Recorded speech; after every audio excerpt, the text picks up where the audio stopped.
марқайыңдар, ақсақалды ата болып, ақжаулықты аға болып, екеуің бір жастықта қартайыңдар. Соны тілеймін. Құдай қаласа, менің бүгін Бақыт ағамның шаңырағына келін түсіп отқан есік той болса, Бақыт аға келесі жылы Алла нәсіп етсе, шаңырақтарыңызды шілдехана бесік той болсын. Осы отырған ағайын сол тойға келіңіздер, Құдай қаласа.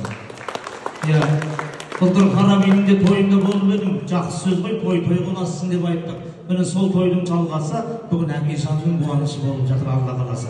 Енді мынау келіндеріңіз ұлдана құрсақты болсын, менің Әкешан бауырым ұрпақты болсын. Бақыт ағамның ұрпағын көбейтетін келіндерден болыңдар. Енді рұқсат болса, енді былтырда той халал болды. Былтыр ішкенбіз ада? Әкір ішкен білем бұл. Бүгін енді ішімдіксіз той екен.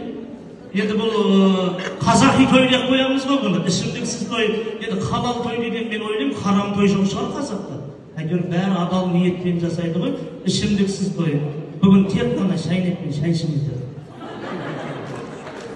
Тассай, Сарыағашқа кетіп қалмасын, қарап тұрыңыздар мақұл. Ау? Қымыз шұбап, дұрыс міне, қымыз болған, шұбап болған, шұбап ішкен адамның бойында қуат, жүзінде шуақ болады дейік міне.